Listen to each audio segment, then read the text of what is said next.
Movie की शुरुआत में हमें दिखाया गया है, एक समुद्र में जहाज़ चल रहा है और वो उस जहाज़ को संभालने के लिए बेजान मोहब्बत से उसकी हेल्प कर रहे हैं। तभी दूसरी तरफ हमें दिखाया गया है जो कि फ़िल्म में एक राजा होता है और वो इस जहाज़ का कप्तान भी दिखाया गया है और उसका नाम एरिक होता है।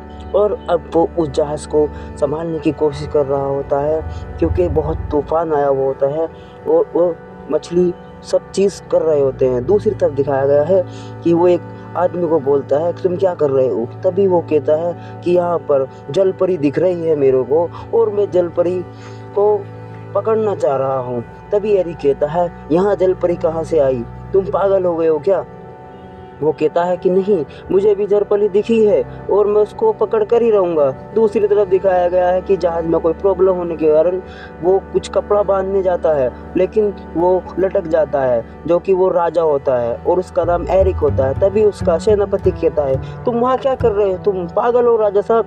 वो कहता है कि मैं हर चीज़ का एंजॉय करना चाहता हूँ, मैं एक राजा की तरह नहीं बल्कि एक उसकी तरह जीना चाहता हूँ। राजा की तरह तो सभी लोग जीते हैं लेकिन मैं कुछ अलग तरीके से जीना चाहता हूँ। तभी दूसरी तरफ दिखाया गया है समुंदर में जीव, कछुए, मेंढक सब चीज़ दिखाई गई है और यहाँ समुंदर में एक अलग ही मज़ा है, अलग ही दुनिया होती है एक समुंदर की, क्योंकि यहाँ पर सभी जीव अपना सुकून से रहते हैं, बाहरी दुनिया से कोई मतलब नहीं होता है। और दूसरी तरफ से कहते हैं कि समुंदर से अच्छा और गहरा कुछ भी नहीं है, लेकिन यहाँ पर लोग फिर भी शांति में नहीं है। दूसरी तरफ दिखाया गया है जिसमें कि जो जलपरियाँ होती हैं वो अपने राजा के साथ बैठी हुई होती हैं। ये सब इनका राजा है और ऊपर से इनका पिता भी है। राजा की 8 बेटियां होती हैं जिसमें कि सारी की सारी वो यहाँ पर ही बैठी है। इनमें से एक बेटी जो होती है वो यहाँ नहीं दिखाई गई है और उसी के बारे में चर्चा कर रहे होते हैं। दूसरी तरफ दिखाया गया है कि राजा उसके लिए बहुत चिंतित होता है क्योंकि वो इन सब से अलग है, क्योंकि वो बाहरी दुनिया को बहुत जानना चाहती है और प्रैक्टिस करना चाहती है कि बाहर दुनिया में क्या होता है, लेकिन उसका पिताजी उसको मना करता है। दूसरी तरफ दिखाया गया है एक केकड़ा आता है जो कि एक राजा का सेनापति का रूप निभा रहा होता है, लेकिन वो उस पर जासूसी कर रहा होता है, जो कि राजा की एक जलपरी उसकी लड़की जो होती है उस पर देखभाल करने के लिए राजा उसको छोड़ देता है। केकड़ा बहुत शातिर दिखाया गया है और ये अलग ही दिखाया गया है, केकड़ों से अलग। दूसरी तरफ से हमें दिखाया गया है कि उसी लड़की की एंट्री होती है जलपरी की, जिसकी हम बात कर रहे थे, और इसका नाम एरियल होता है। अब एरियल का साथ एक दोस्त होता है जिसका नाम होता है बेनीपू। वो मछली होती है और वो एरियल की बहुत अच्छी दोस्त होती है बेनीपू, और वो उसी के साथ अपना वक्त बिताती है और उसी के साथ पूरे समंदर में वो घूमती रहती है। लेकिन दूसरी तरफ हमें दिखाया गया है उसको, मैंने बताया था उसको ना चीज़ें ढूंढने का बहुत शौक़ होता है, इंसानी चीज़ें ढूंढने का, तभी उसको एक जहाज़ में सब कुछ मिलता है।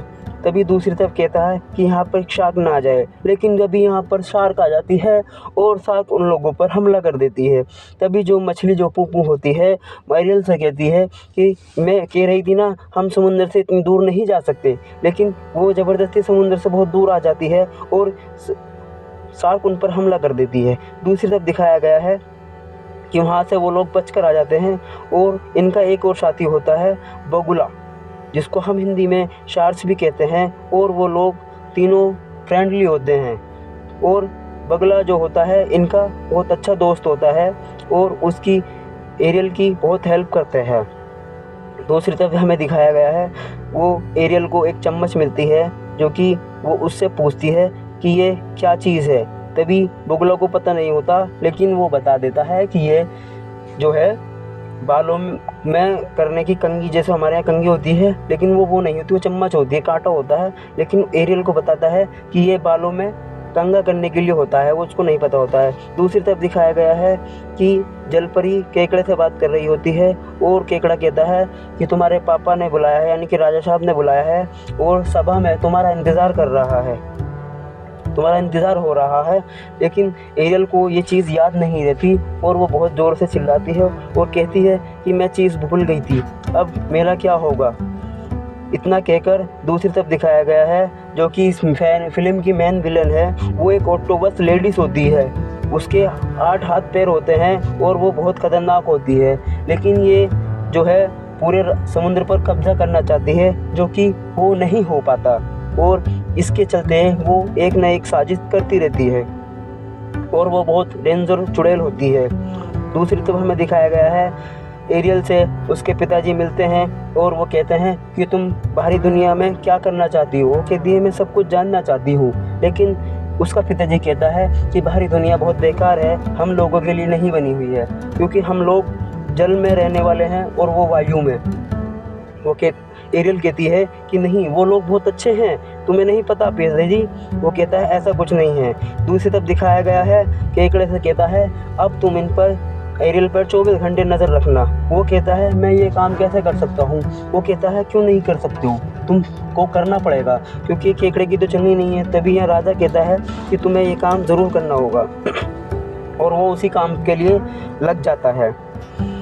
दूसरी तरफ हमें दिखाया गया है कि एरियल अपने एक पर्सनल रूम में आती है और जो वो कलेक्ट जो चीज़ करती है दुनिया की, बाहरी दुनिया की जो चीज़ें कलेक्ट करती है, वो इसी को वहीं अपने रूम में रखती है। ये इसकी जगह पर्सनल है और बाकी सब बेकार है, इसके लिए कोई अच्छी जगह नहीं है, इससे अच्छी जगह नहीं है। ये सारी चीज़ें इसी में रखती है, सारी बाहरी दुनिया की चीज़ें आती है जो भी इसी तरफ रखती है। दूसरी तरफ हमें दिखाया गया है वही समुद्र जहाज़ जो चल रहा है, कुछ लोग मस्ती कर रहे होते हैं, तभी यहाँ एरियल की एंट्री होती है और वो सभी लोगों को मस्ती करते हुए देखती है और एरियल बहुत खुश होती है। इसको बाहरी दुनिया से बहुत लगाव है और ये बाहरी दुनिया में बहुत ही एंजॉय करना चाहती है, लेकिन ये बेबस है क्योंकि ये बाहर सांस नहीं ले सकती और ये इंसानों को दूर से देखते ही खुश हो जाती है। दूसरी तरफ दिखाया गया है कि जो जहाज में जो लोग थे उन समुद्र में बहुत तरह भूकंप आ जाता है और सारे लोग इधर उधर भागने लगते हैं, कोई कुछ संभालता है, कोई कुछ संभालता है। भाई गाइस, बहुत बड़ा भूकंप आता है और ये सब लोग अपने काम में लग जाते हैं, लेकिन जहाज़ जो होता है वो ओवर कंट्रोल हो जाता है क्योंकि समुद्र बहुत तगड़ा बवंडर आ जाता है, क्योंकि वो सारा जहाज़ तहस नहस हो जाता है। जब जहाज़ किसी चीज़ से पहाड़ से टकराता है तो उस जहाज़ में सभी लोग इधर उधर हो जाते हैं और वो लोग एक दूसरे की बचाव करने के बजाय एक दूसरे की तरफ मारने लगते हैं, क्योंकि वो जहाज़ पत्थर से टकरा चुका है और जहाज़ में आग लग चुकी है। तभी सभी लोग अपने अपनी जगह ले लेते हैं, समुद्र से छोटी नाव से निकल जाते हैं। दूसरी तरफ दिखाया गया है एरिक को जल परी यानी कि एरियल बचा लेती है और एरियल बेहोश होता है। एरियल को नहीं पता कि मुझे किसने बचाया है। दूसरी तरफ दिखाया गया है कि एरियल समुंदर में है और एरिक भी समुंदर में है और वो दोनों यहाँ से निकलना चाह रहे हैं और काफ़ी देर बाद वो यहाँ से निकलने में कामयाब हो जाते हैं। दूसरी तरफ दिखाया गया है कि एरियल एरिक को समुद्र के तट पर वापस लेकर आती है और उसको होश में लाने की कोशिश करती है और एरिक होश में आ जाता है। फिर एरिक होश में आने के बाद दूसरी तरफ कहता है कि मैं कहाँ हूँ। वो अभी नींद में ही बोल रहा है, लेकिन जलपरी उसको कुछ जवाब नहीं देती। उसको भनक लगता है कि वो जलपरी है। दूसरी तरफ दिखाया गया है कि विलन की एंट्री दोबारा होती है और वो कहती है कि एरिक वो सब कुछ देखती रहती है, नज़र रखती है और वो एरियल के बारे में बात कर रही होती है कि इसको तो मोहब्बत हो गई है एरिक से और एरियल को ये जाल में फंसाना चाहती है ताकि ये समुंदर का किंग बन सके, पूरा समुंदर इसके कंट्रोल में हो सके। दूसरी तरफ हमें दिखाया गया है एरिक की जो माँ होती है रानी, वो उसको कहते हैं कि तुमने समुद्र में तलाश करी, जिस जलपरी ने मेरे को बचाया था वो तुम्हें मिली। वो कहता है अभी मेरे को कुछ नहीं मिला। वो कहता है तुमने सही से ढूंढा नहीं है, मैं खुद ढूंढने जाऊंगा। तभी एरिक की माँ कहती है बेटा तुम राजा हो, तुम नहीं जाओगे, लेकिन वो निकल जाता है। फिर से वही समुंदर, फिर से वही जहाज़ और एरिक कहता है कि मैं उसको जब तक ढूंढूंगा जब तक वो मेरे को मिल नहीं जाएगी। एरिक इतना कहकर समुंदर से निकल जाता है और वो समुंदर में ही चीज़ें कलेक्ट करने का शौक़ रखता है जो उसको पसंद आती है। दूसरी तरफ दिखाया गया है जो राजा होता है वो एरियल से कहता है कि तुम बाहरी दुनिया में नहीं जाओगी, वो बहुत खतरनाक होते हैं। दोबारा समझा रहा है उसका पिता, एक बाप अपनी बेटी को समझा रहा है कि बाहरी दुनिया से दूर रहो, लेकिन एरियल कहती है कि बाहरी दुनिया बहुत अच्छी है, वहाँ के लोग बहुत अच्छे हैं, वो मौज मस्ती करते हैं, मुझे वहाँ जाना है, मुझे एक बार देखना है। तभी राजा कहता है कि तुम वहाँ नहीं जाओगी, लेकिन वो गुस्सा होकर वहाँ से चली जाती है और केकड़े से फिर से वो कहता है कि तुम इस पर नज़र रख रहे हो, अब मुझे बताओ कि क्या बात है। तभी केकड़ा कहता है कि तुम्हारी लड़की को मोहब्बत हो गई है। राजा ये सुनकर बहुत गुस्सा होता है और वो पूछता है किससे हुई है। तभी वो कहता है एक बाहरी दुनिया का लड़का है जिसका नाम एरिक है और वो राजा भी है। तभी एरियल अपनी जगह आती है जो पर्सनल जगह होती है और उसका पिता उस जगह को देखकर बहुत गुस्सा होता है और वो सारी जगह तबाह कर देता है। जो अब तक की एरियल ने चीज़ें कलेक्ट करके रखी हुई होती हैं वो चीज़ें को बेकार कर चुका होता है और एरियल उस गम को देखते हुए वो रोने लगती है। और दूसरी तरफ दिखाया गया है हमें एरियल अभी भी वहीं पड़ी है और यहाँ पर वो ऑक्टोपस लेडी आ जाती है जो कि चुड़ैल होती है, वो जादूगरनी होती है और वो उसके लिए एक ऑफ़र लेकर आई होती है, लेकिन वो ऑफ़र नहीं सुनती है। वो कहती है मुझे कोई इंटरेस्ट नहीं है इस ऑफ़र में। वो कहती है एक बार मेरी बात मान लो क्या जाता है, और वो चुड़ैल की बातों में आ जाती है। दूसरी तरफ दिखाया गया है वो कहती है तुम्हें मेरे से एक कॉन्ट्रैक्ट करना होगा। तभी एरियल कहती है कि मैं तुमसे कौन सा कॉन्ट्रैक्ट कर सकती हूँ।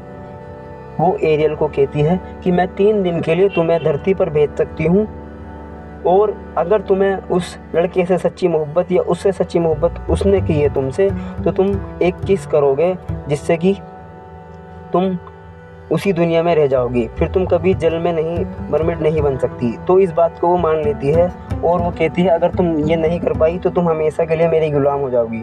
तभी वो समुंदर से बाहर आती है और तभी उसको एक मछुआरे के जाल में फंस जाती है। मछुआरे के जाल में फंसते ही मछुआरा बोलता है अच्छा कोई जहाज डूबा है, शायद तुम उसमें गिर गई होगी, और वो उसको कपड़े देता है और उसका देखभाल करता है। दूसरी तरफ दिखाया गया है वो कहता है कि मैं तुम्हें महल लेके जाऊंगा। तभी वो उसको महल लेकर आता है और वहाँ के वो तौर तरीके देखती है और साबुन उसके हाथ में देते हैं, लेकिन वो साबुन खाने लगती है और फिर उसको नहलाया जाता है क्योंकि उसको अभी दुनिया के तौर तरीके नहीं पता ना, तो इसी वजह से वो सब अनजान है। और दूसरी तरफ उसको नहलाया धुलाकर तैयार करा जाता है और वो बहुत खुश होती है बाहरी दुनिया में। दूसरी तरफ हमें दिखाया गया है कि एरिक एरियल से मिलता है और कहता है कि तुम समुद्र में कैसे गई थी, लेकिन वो बोल नहीं पाती क्योंकि उसकी आवाज़ जो है वो गिरवी रखी हुई है उस चुड़ैल के पास जिसने इसको 3 दिन के लिए भेजा है। चुड़ैल के पास इसकी वॉइस गिरवी है और अगर 3 दिन के अंदर इसने इसके साथ किस नहीं करा तो वो वापस दुनिया में पहुंच जाएगी अपनी और हमेशा के लिए उसकी गुलाम बन के रहेगी। दूसरी तरफ वो सोचता है, केकड़ा उसके पास आके बोलता है कि अब तुम क्या करोगी, तुमने जो उसके साथ कॉन्ट्रैक्ट करा है वो तुम उसमें हार जाओगी क्योंकि 3 दिन में कभी वो प्यार नहीं हो सकता। वो कहती है मैं कुछ ना कुछ करूँगी क्योंकि मैं कहीं ना कहीं जानती हूँ कि मुझसे वो प्यार करता है। दूसरी तरफ हमें दिखाया गया है कि वो एरिक के कमरे में आती है जो कि एरिक का सामान इकट्ठा होकर देखती है। तभी वो एरिक से कहता है ये देखो मुझे समुद्री चीज़ें इकट्ठे करने की बहुत खुशी मिलती है, और वो एक उसको पत्थर दिखाता है और कहता है देखो ये पत्थर जो है इसमें कुछ नहीं है लेकिन ये मुझे खूबसूरत लगता है। तभी वो एरियल पत्थर तोड़ के दिखाती है, उसमें एक क्यूब निकलता है जो नायाब होता है। दूसरी तरफ हमें दिखाया गया है एरिक और एरियल दोनों महल से बाहर निकलते हैं और मस्ती के लिए निकल जाते हैं, जो कि एरियल को ये चीज़ें बहुत अच्छी लगती हैं और एरिक एरियल को सब चीज़ें दिखाता है और उसको भी बहुत खुशी होती है। दूसरी तरफ हमें दिखाया गया है जो कि एरियल यहाँ पर आकर बहुत खुश होती है, वो अपना घर भी भूल जाती है। दूसरी तरफ हमें दिखाया गया है कि ये लोग एक घोड़े तांगे पे फुल मस्ती कर रहे हैं और एरियल बहुत खुश है और लोग बाग देखकर उनको हैरान होते हैं कि ये क्या कर रहे हैं, क्योंकि एरियल जो है पहली बार धरती पर पैर रखा है, ज़मीन पर पहली बार पैर रखा है एरियल ने, तो वो बहुत खुश होती है और वो अपना कॉन्ट्रैक्ट भी भूल जाती है। दूसरी तरफ हमें दिखाया गया है जो कि एक सारस और एक केकड़ा आपस में बैठ के बात कर रहे होते हैं कि अभी राजा को तुमने बताया नहीं। वो कहता है मैंने अभी नहीं बताया क्योंकि मैं चाहता हूँ कि ये दोनों एक हो जाए, वरना राजा मेरे पर सर उड़ा देगा। सारस कहता है कि तुम्हें बता देना चाहिए था, वरना तुम्हारी तो खैर नहीं। दूसरी तरफ हमें दिखाया गया है कि एरियल और एरिक एक जगह बैठे होते हैं और वो आपस में मोहब्बत भरी बातें करने लगते हैं और सारस देखकर बहुत खुश होता है कि अब इनकी किस होएगी और ये जो है एक दूसरे के लिए बन जाएंगे। लेकिन ये चुड़ैल को मंजूर ना था। वो चुड़ैल ने अपने जासूस छोड़ रखे थे जो कि वो मछली टाइप के जासूस होते हैं और ये देखकर वो बहुत चिल्लाती है कि ऐसा मैं नहीं होने दूंगी। तभी वो एक फ़ैसला लेती है। वो फैसला लेती है क्योंकि जल परी की वॉइस जो है इसके पास गिरवी है और वो एक खूबसूरत लड़की का भेष बनाने की कोशिश करती है जो कि वो बन जाता है और वो इस तो उसके पास है ही। तभी एरिक समुद्र के पास आता है और वो चुड़ैल गाना गा रही होती है और एरिक को अपने बस में कर लेती है क्योंकि मरमेड जो होती है अपनी वॉइस से किसी को भी अपने बस में कर सकती है। लेकिन अभी उसका यहाँ चेहरा नहीं दिखाया गया है कि वो कौन है और एरिक जो है उसके जाल में फंस चुका है और एरिक उसको महल में ले आता है। और दूसरी तरफ हमें दिखाया गया है कि एरियल जो है वो अरस से बात कर रही होती है और कहती है कि एरियल जो है एरिक जो है उसको एक लड़की मिली है और वो उससे शादी करने की बात कर रहा है। तभी एरियल को बहुत दुखी होती है और वो सोचती है कि अब मेरा क्या होगा, मैं तो उसके पास हमेशा के लिए रहना पड़ेगा। लेकिन दूसरी तरफ हमें दिखाया गया कि वो लड़की वाकई में ही बहुत खूबसूरत होती है और एरिक को भी नहीं पता कि मैं क्या कर रहा हूँ। एरिक क्योंकि उसके बस में है और उसको वो कंट्रोल कर रही है। एरिक को कंट्रोल करते करते वो उससे शादी के लिए हाँ करवाती है और शादी का समय तय हो जाता है, लेकिन किसी और को मंजूर नहीं है। दूसरी तरफ हमें दिखाया गया है कि वो चुड़ैल अपने वो रूप में आकर बात कर रही होती है और वो कहती है कि मैं एरियल को गुलाम बनाकर ही रहूँगी, चाहे कुछ भी हो जाए मैं एरिक को गुलाम बनाकर रहूँगी। दूसरी तरफ दिखाया गया है कि जो वो चुड़ैल बात कर रही होती है वही सारी बातें सारस सुन लेता है और वो दूसरी तरफ एरियल को जाके बताता है कि वो तो समुद्री चुड़ैल है, वो कोई जल परी या खूबसूरत लड़की नहीं है। ये बात सुनकर एरियल सारस और केकड़ा से कहती है तुम दोनों जाओ और वो शादियां रोको, दूसरी तरफ से मैं जाऊंगी और सारा काम मैं देख लूँगी, बाकी तुम दूसरी तरफ जाकर सिर्फ शादी रोको। दूसरी तरफ हमें दिखाया गया है एरिक की माँ उसको अपनी माँ की निशानी देती है जो कि एक अंगूठी होती है और वो चुड़ैल को साथ में बुलाती है और वो कहती है कि ये मेरी माँ की आखिरी निशानी है जो कि मेरी माँ ने मुझे दी थी, अब मैं तुम्हें दे रही हूँ और इसको ध्यान से रखना, इसको खोना मत क्योंकि ये हमारी ख़ानदानी परंपरा है। दूसरी तरफ हमें दिखाया गया है तभी यहाँ सारस आ जाता है और उसकी अंगूठी उसके हाथ से गिर जाती है। अंगूठी ढूंढते ढूंढते उन्हें वो अंगूठी नहीं मिलती और तभी यहाँ पर हंगामा मच जाता है और सभी लोग अंगूठी ढूंढने लगते हैं और वो कहते हैं कि अंगूठी गई तो गई कहाँ।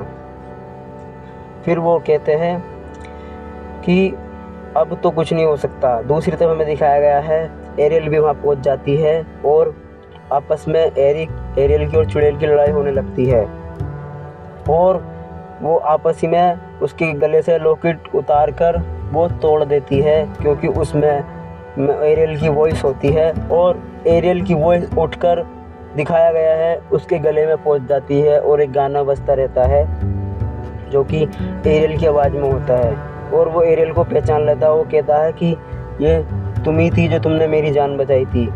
तभी वो उसको गले लगाकर किस करने की कोशिश करता है लेकिन उसका टाइम पूरा हो चुका था, अब वो जल परी बन चुकी थी।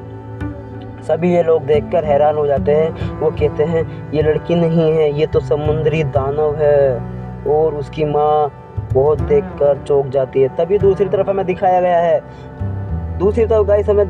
है जो कि वो ऑक्टोपस लेडी जो होती है, चुड़ैल जो होती है, वो उसको वापस लेकर जा रही होती है। कहती है अब तुम मेरी गुलाम हो, मैंने तुमसे कॉन्ट्रैक्ट करा है, तुम अब कहीं नहीं जा सकती हो।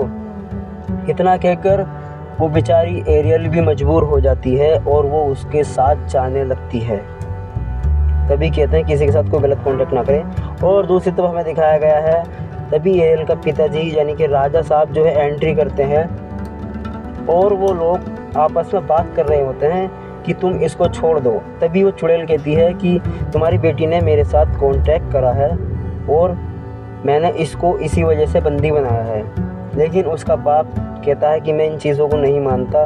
तभी एरियल वहाँ से भागने लगती है और वो उसको दर्द पहुँचाती है, लेकिन उसका बाप उसको उसके हवाले त्रिशूल कर देता है और उसके बदले वो अपनी बेटी को छुड़ा लेता है। लेकिन उसी त्रिशूल से उसके बाप यानी कि उसके पिताजी को वो वापस मार देती है, जान से मार देती है। और यहाँ दिखाया गया है तभी यहाँ उसके पिताजी को उसने मार दिया है उसी त्रिशूल से, जो कि त्रिशूल राजा का होता था। अब वो पूरे समुद्र की किंग बन चुकी, यानी कि ऑक्टोपस अब किंग बन चुका है। अब वही जो है बस, अब जलपरी के पिताजी कुछ नहीं है, वो ख़त्म हो चुके हैं, यहाँ हमें दिखाया गया है। और दूसरी तरफ हमें दिखाया गया है कि तभी एरियल पे वो हमला करती है और एरिक यहाँ आ जाता है। जैसे वो एरिक पे हमला कर रही होती है तभी उसके जो जासूस होते हैं उन पर वो हमला हो जाता है और एरिक बच जाता है। तभी वो बहुत रोने लगती है कि मेरे बच्चे, वो अपने बच्चे मानती है उनको।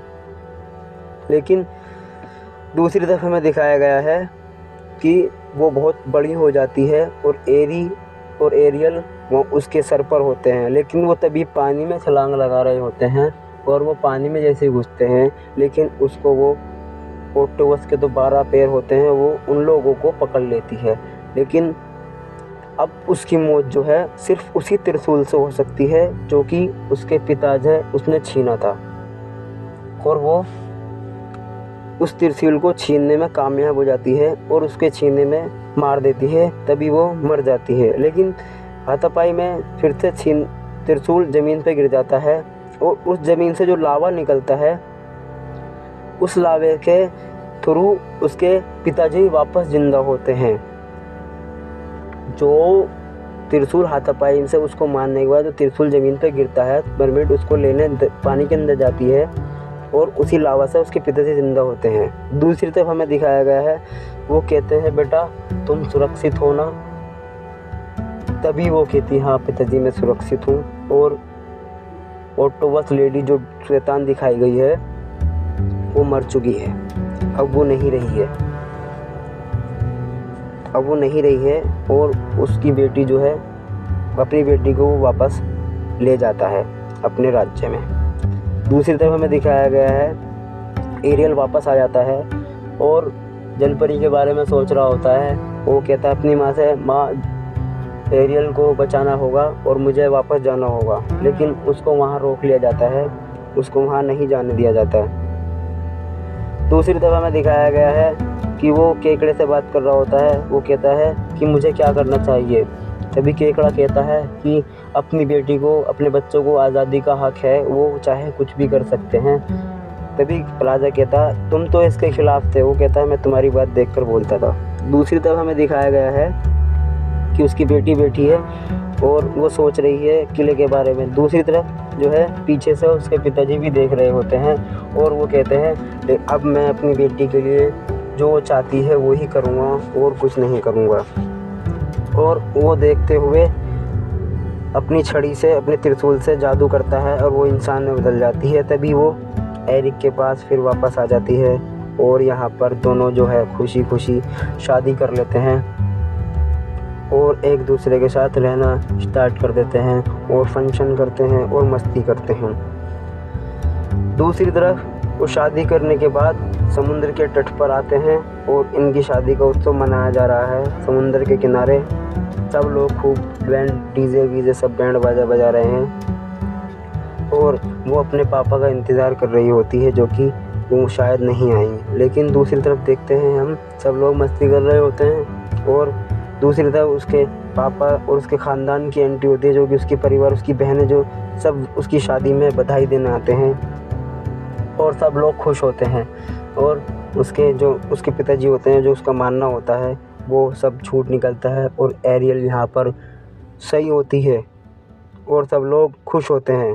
दूसरी तरफ अपने पिताजी के साथ वो गले लग कर कहती है तुम्हारी बहुत याद आएगी। तभी उसका पिताजी कहता है मैं तुमसे मिलने आता रहूँगा, मैं कहीं दूर नहीं हूँ, तब भी तुम्हारा मन करे मेरे को इशारा कर देना, मैं मिलने आ जाऊँगा।